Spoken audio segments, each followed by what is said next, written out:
Hello बच्चों, मेरा नाम मानसी है और आज मैं आपकी class 7th new NCERT Hindi Malhar का चैप्टर नंबर 5 पढ़ाने जा रही हूँ, जिसका नाम है नहीं होना बीमार।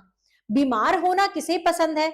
किसी को भी नहीं, क्योंकि बीमारी अगर होती है तो हमें भी दिक्कत होती है और हमारे जो माता पिता हैं या जो हमारी देखभाल करते हैं उन्हें भी दिक्कत होती है और हमें हॉस्पिटल जाना पड़ता है, बहुत सारी दवाइयां खानी पड़ती हैं।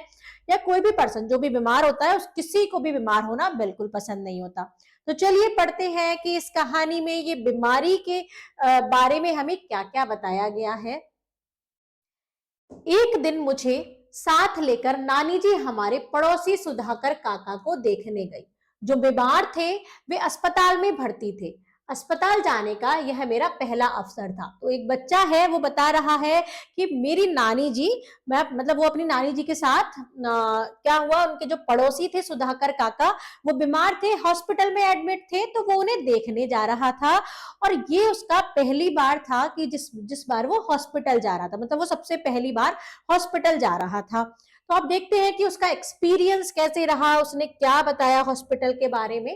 तो एक बच्चा कहानी बता रहा है अपनी पूरी, जो वो अपनी नानी के साथ काका को देखने गया। एक बड़े से वार्ड में कई एक जैसे पलंग लाइन से लगे हुए थे। तो वो जनरल वार्ड था जिसमें बहुत सारे पलंग एक साथ ही लाइन से लगे हुए थे, पर सब पर एक जैसी सफेद चादर और लाल कंबल। एक जैसी चादर और एक जैसे कंबल ही तो होते हैं हॉस्पिटल्स में। सफेद दीवार, ऊंची छत, खिड़कियों पर हरे पर्दे और फर्श एकदम चमकता हुआ। सफाई होती रहती है हॉस्पिटल्स में, तो फर्श एकदम साफ था और पर्दे, खिड़कियों पर हरे पर्दे थे, फर्श हमेशा साफ ही रहता है। एक पलंग पर सुधाकर काका लेटे हुए थे। एकदम पास पहुंचने पर दिखाई दिया, मतलब जब सबसे पास वो गए सुधाकर काका के पास, जब उन्हें दिखाई दिया, हमें देखकर सुधाकर काका जैसे खुश हो गए। नानी जी ने उनके सिर पर हाथ फेरा और उनके सिरहाने खड़ी हो गई और हालचाल पूछने लगी। देखिए यहाँ पर ये चित्र दिखाया गया है हॉस्पिटल का। बेड पड़े हैं, तो ये सुधाकर काका है, ये लड़का है। तो नानी जी ने जाकर क्या किया, जो उनको प्यार से सर पर हाथ फेरा और वो सुधाकर काका खुश हो गए। अब उनका हालचाल पूछा। अस्पताल का माहौल मुझे बहुत ही अच्छा लग रहा था। बड़ी बड़ी खिड़कियों के पास हरे हरे पेड़ झूम रहे थे। हॉस्पिटल के चारों तरफ क्या थे? पेड़ पौधे थे। वो पेड़ थे, ना ट्रैफिक का शोरगुल, ना धूल, ना मच्छर मक्खी। तो इतना साफ स्वच्छ हॉस्पिटल था जहां पर ना तो कोई भी ट्रैफिक की आवाज आ रही थी, ना धूल थी, मक्खी मच्छर भी नहीं थे। सिर्फ लोगों के धीरे धीरे बातचीत करने की धीमी धीमी गुनगुन, बाकी एकदम शांति। जो लोग देखने आ रहे थे या जो मरीज थे, वो लोग धीरे धीरे, हॉस्पिटल में धीरे बोलने के लिए बोला जाता है कि वहां तेज आवाज में कोई बात नहीं कर सकता, तो शांति ही थी, बस थोड़ी थोड़ी आवाज आ रही थी। तभी सफेद कपड़ों में एक नर्स आई। जो नर्स होती है वो सफेद कलर की ड्रेस पहने होती है। नर्स ने नानी जी को देखकर अभिवादन से सिर हिलाया, मतलब उनको प्रणाम किया, अभिवादन किया और सिर हिलाया। फिर क्या हुआ, और काका को दवा खिलाई। तो जो नर्स है वो जो पेशेंट होते हैं उनको दवाई खिलाने या उनका ट्रीटमेंट करने आती है, तो उन्होंने दवाई खिलाई। नानी जी काका के लिए साबूदाने की खीर बनाकर लाई थी। नर्स से पूछा क्या कि खिला दूं क्या? नर्स से उन्होंने पूछा कि मैं इनके लिए खीर लाई हूं, क्या मैं इन्हें खिला दूं? क्योंकि जब मरीज होता है वो डॉक्टर बताते हैं उसी हिसाब से खाना खाते हैं। नर्स के हाँ कहने पर उसके जाने के बाद नानी जी ने चम्मच से धीरे धीरे काका को साबूदाने की खीर खिला दी। काका ने बहुत स्वाद लेकर खीर खाई। जब कोई बीमार होता है या हॉस्पिटल का खाना मिल रहा होता है, तो जब उसे घर का खाना मिलता है तो उसको बहुत अच्छा लगता है। क्या ठाठ है बीमारों के भी, तो वो क्या सोचता है कि कितने मजे हैं इनके, दवाई देने भी कोई आ रहा है, आराम से पड़े हैं ना, है ना। तो उसने सोचा ऐसा, ठाठ से साफ सुथरे बिस्तर पर लेटे रहो और साबूदाने की खीर खाते रहो। जैसे उसको लगा कि बीमार होना तो अच्छी बात है, बीमार है तो पड़े हैं साफ सुथरे बिस्तर पर और कोई हमें अपने हाथ से खाना खिला रहा है। काश सुधाकर काका की जगह मैं होता, मैं कब बीमार पड़ूंगा। तो वो बच्चा कहने लगा कि बीमार होना तो कितना अच्छा है, कि मैं कब बीमार पड़ूंगा। ऐसे जैसे सुधाकर काका वहां नहीं होते, मैं होता तो मेरे साथ ऐसा ट्रीटमेंट हो रहा होता, मुझे कोई खाना खिला रहा होता, मेरे लिए कोई दवाई लेकर आता। तो वो इसको बहुत अच्छी चीज समझ रहा था, उसको पता ही नहीं था कि बीमार होना क्या होता है। कुछ रोज बाद एक दिन मेरा स्कूल जाने का मन नहीं किया। मैंने होमवर्क भी नहीं किया था। स्कूल जाता तो जरूर सजा मिलती। मैंने सोचा बीमार पड़ने के लिए आज का दिन बिल्कुल ठीक रहेगा, चलो बीमार पड़ जाते हैं। तो वो सोचता है कि जैसे स्कूल का होमवर्क नहीं करते हो तो मैम डांटेंगी, तो उसने सोचा कि मैं आज बीमार पड़ जाता हूँ। मैं रजाई से निकला ही नहीं। नानी जी उठाने आई तो मैंने कहा मैं आज बीमार हूँ। तो नानी जी क्या कहती है, क्या हो गया? मेरे सिर में दर्द हो रहा है, पेट भी दुख रहा है और मुझे बुखार भी है। इस पर उसने क्या कहा कि मेरे साथ इतनी दिक्कत हो रही है, तो नानी जी इस पर चली गई। मैं रजाई में पड़ा पड़ा घर में चल रही गतिविधियों का अनुमान लगाता रहा। मतलब वो सोचता रहा, वो नानी के घर रहता था कि वो देखता रहा, सोचता रहा कि अब ये हो रहा होगा, ये हो रहा होगा। अब छोटे मामा नहाकर निकले। अब कुसुम मौसी रोज की तरह नाश्ता छोड़कर कॉलेज बस पकड़ने भागी। मतलब रोज की तरह जो जो होता रहता था कि मौसी और मामा क्या कर रहे थे, तो वो ऐसे ही अनुमान लगा रहा था। अब आज से अब मुन्नू अपना जूता ढूंढ रहा है। अब छोटे मामा ने साइकिल उठाई। जैसे आवाज आती है ना, जूता ढूंढ रहा होगा तो वो आवाज लगाता है कि मम्मी मेरा जूता कहाँ है, ऐसे करके बोलते हैं। तो उसने सोचा ये सब उसको समझ में आ रहा था। अब सब चले गए, अब घर में मैं अकेला रह गया। मतलब वो स्कूल नहीं गया, वो अपनी रजाई में ही पड़ा रहा। पता नहीं कब झपकी सी आ गई, मतलब उसकी आंख लग गई, वो सो गया। तभी नाना जी आए। क्या हो गया, क्या हो गया? वो पूछने लगे, जैसे जब कोई बीमार होता है या स्कूल नहीं जाता तो पूछते हैं कि क्या हो गया इसको, ये स्कूल क्यों नहीं गया, या क्या क्या बीमारी हो गई। नाना जी ये रहे और वो बच्चा बेड पर पड़ा है। बुखार आ गया, मैंने कराते हुए कहा, तो उसने खुद ही कह दिया कि मुझे बुखार आ गया है। देखे, नाना जी ने रजाई हटाकर मेरा माथा छुआ, पेट देखा और नब्ज देखने लगे। जब बीमार होता है तो पुराने लोग क्या करते हैं, नब्ज देखकर ही बीमारी बता देते हैं कि पेट खराब है या फिर सिर दर्द है या फिर बुखार है, तो उन्होंने ऐसा किया। इसी बीच नानी जी भी आ गई। क्या हुआ? नानी जी ने पूछा। बुखार तो नहीं है, मतलब जो उन्होंने चेक करा, छुआ तो वो तो ठंडा होगा, बोले बुखार तो नहीं है। आपको पता नहीं चल रहा, थर्मामीटर लगा के देखिए, मैंने कहा। तो उसने कहा कि आपको ऐसे पता नहीं चल रहा, थर्मामीटर लगा के देखोगे तब आएगा। मुझे पता था घर में कोई नहीं है, थर्मामीटर लगा भी लिया तो देखेगा कौन। वो सोच रहा था कि अगर मैं इनसे बोल दूंगा कि थर्मामीटर लगा के देख लो तो थर्मामीटर देखेगा कौन, पड़ेगा कौन। पर खुद को बीमार साबित करने के लिए यह चाल अच्छी थी। बहुत ढूंढा गया पर थर्मामीटर मिला ही नहीं, शायद कोई मांग कर ले गया था। उन लोगों को थर्मामीटर ही नहीं मिला। फिर नाना जी की आवाज आई, ले पुड़िया खा ले। ना चाहते हुए भी मुझे कड़वी पुड़िया खानी पड़ी। मतलब जब कोई बीमार होता है तो उसको दवाई देते हैं, तो नाना जी ने उसको भी दवाई दी, पुड़िया दी, तो उसको खानी पड़ी, क्योंकि वो नाटक कर रहा था, उसे ही तो पता है, अगर वो नहीं खाता तो सब समझ जाते। और काढ़े जैसी चाय पीनी पड़ी। फिर नाना जी बोले, आज इसे कुछ खाने को मत देना, आराम करने दो, शाम को देखेंगे। अब उसको पता चला, उसको बोला कि जब इसका पेट खराब है, पेट दर्द है, तो कुछ खाने को ही मत देना, शाम को हम देखते हैं। फिर दोनों चले गए नाना नानी। मैं पता नहीं कब नींद में गुड़प हो गया। फिर से वो नींद में, मतलब फिर से वो सो गया। कुछ देर बाद जब मेरी आंख खुली तो मुझे बड़ी तेज इच्छा हुई कि इसी समय बाहर निकलकर दिन की रोशनी में अपनी गली की चहल पहल देखूं। मतलब जब वो स्कूल नहीं गया, या बच्चे जो भी आप लोग भी होते हो, तो घर में पड़े पड़े क्या है, थोड़ी देर अच्छा लगता है, फिर बोर होने लगते हैं, फिर मन करता है कि हम बाहर जाकर देखें। तो उसने भी ऐसे सोचा कि मैं बाहर जाकर देखूं, देखा जाए कि चंदू भाई ड्राई क्लीनिंग क्या कर रहे हैं, तेज राम की दुकान पर कितने ग्राहक बैठे हैं, महेश घी सेंटर ने, मतलब सबकी दुकान, उसके पड़ोस में सबकी दुकान थी, तो वो देखना चाहता था कि सबकी दुकानों में क्या क्या हो रहा है। घी सेंटर मलाई का भगोना आंच पर चढ़ाया या नहीं, या और टेलीफोन के तारों पर कितनी चिड़िया बैठी हैं। लेकिन मजबूरी थी, चाहे जितना ऊब हो, लेटे ही रहना था, क्योंकि वो बीमार था। लेटेगा लेटेगा नहीं, उठेगा तो सबको पता चल जाएगा कि वो बीमार नहीं था। कुछ देर इधर उधर की, स्कूल की, दोस्तों की बातें सोचता रहा, मन में लेटा लेटा सोचता रहा। फिर लेटे लेटे पीठ दुखने लगी तो उठकर बैठ गया, लेकिन बाहर कुछ आहट होते ही फिर से लेट गया। जैसे उसको लगा कोई आया है, तो फिर वो फिर से लेट गया कि वो बीमार है, उसको यही दिखाना था। नाना जी आए, बोले अब कैसा है सिर दर्द? मैंने कहा ठीक है, फिर भी एक पुड़िया और खिला गए। मतलब उसने बोला ठीक है, लेकिन उन्होंने एक और पुड़िया खिला दी कि लो, जैसे सुबह दोपहर शाम की खुराक होती है, तो सुबह की खिला दी और दोपहर की खिला दी। अचानक मुझे भूख सी लगी।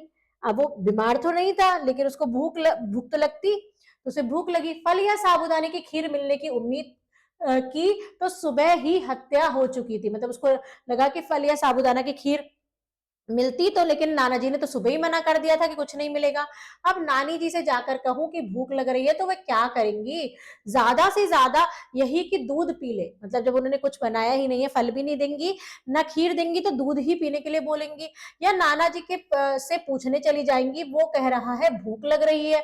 जैसे करते हैं ना कि नानी जी पूछती है कि ये बीमार है लेकिन ये तो भूख के लिए कह रहा है, और फिर नाना जी क्या कहेंगे, वही जो सुबह कह रहे थे, तबीयत ढीली हो तो सबसे अच्छा उपाय है भूखे रहना। जब किसी का पेट खराब हो तो कहते हैं कि नहीं खाएगा तो ज्यादा सही रहेगा, भूखे रहना ज्यादा सही रहता है, इससे सारे विकार निकल जाएंगे। जिससे अगर भूखे रहेंगे तो जितनी भी बीमारियां होगी सब निकल जाएंगी।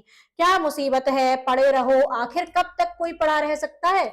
इससे तो स्कूल चला जाता तो ठीक रहता। अब उसको समझ आ गया कि बीमार अगर पड़ा है तो उससे पड़ा रहने में भी कितना मजा है, कमर दुखने लगी लेकिन कोई खाने को भी कुछ नहीं दे रहा, इससे बड़े तो मैं स्कूल ही चला जाता।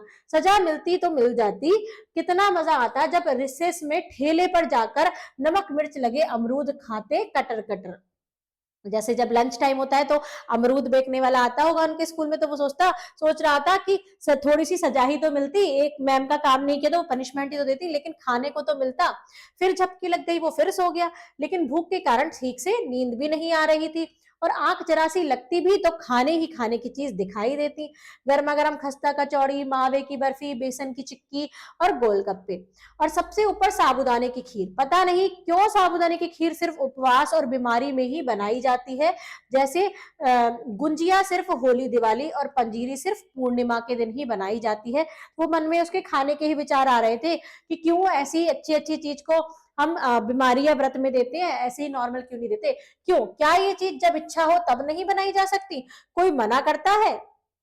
जैसे गुंजिया होली पर ही बनाई जाती है, पूरी साल गुंजिया नहीं बनती लेकिन होली पर बनती है, और जब जन्माष्टमी आती है तब वो बनती है, कतरी बनती है, ऐसी सारी चीजें त्योहारों पर ही बनती है। तो वो कहते हैं कि जब मन करे तभी बना लो, ऐसा क्यों है कि तभी बनेंगी त्योहारों पर या किसी अवसर पर।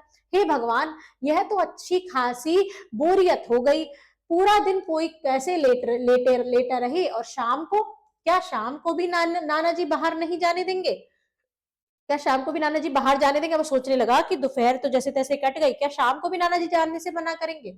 सारे बच्चे हल्ला मचाते हुए आंगन में खेल रहे होंगे और मैं बिस्तर में पड़ा खस झक मार रहा होऊंगा, झक मतलब बोर हो रहा होऊंगा, अकलमंद और बनो बीमार, और आज दिया गया होमवर्क किससे कॉपी मांगेंगे। मैं रुआसा हो गया। वो सोचने लगा कि और पड़ो बीमार, ना तो कुछ खाने को मिल रहा, ना ऐसे बोर हो रहे हैं, ना खेलने को मिल रहा, और आज जो मेरा होमवर्क छूटा है वो फिर मुझे कॉपी मांग के करना पड़ेगा, मैं किससे मांगूंगा। पास के कमरे में होती खटर पटर से अंदाजा हुआ कि मुन्नू स्कूल से आ गया है। तो क्या 1 बज गया, मतलब उसने सोचा 1 बज गया जो मुन्नू स्कूल से आ गया। अब बर्तनों की आवाज आ रही है, शायद सब लोग खाना खाने बैठ रहे हैं। मुन्नू एक बार भी मुझे देखने नहीं आया, आया भी होगा तो दबे पांव आया होगा, क्योंकि मुझे सोता जान लौट गया होगा। वो अपने मन ही मन बात कर रहा था, अपनी ही कहानियां बना रहा था। वो खाना खा रहे हैं, चबाने की आवाजें आ रही है, वो सब चीज सुन रहा था। देखो, उन्होंने एक बार भी आकर नहीं पूछा कि तू क्या खाएगा, पूछते तो मैं साबूदाने की खीर ही मांगता, कोई ताजमहल तो नहीं। मतलब वो सोच रहा था कि मैं तो भूखा हूं फिर भी मुझसे पूछने नहीं आए, खुद ही खाना खाने लगे। तो वो कहता है कि मैं ताजमहल थोड़ी मांग लेता, मैं तो साबूदाने की खीर ही मांगता, लेकिन नहीं, भूखे रहो, इससे सारे विकार निकल जाएंगे, विकार निकल जाए बस, चाहे इस चक्कर में तुम खुद शिकार हो जाओ। मतलब वो खुद से ही ऐसे कर रहा था कि चाहे इस चक्कर में खुद ही मर जाओ भूख के वजह से, लेकिन खाना नहीं मिलेगा।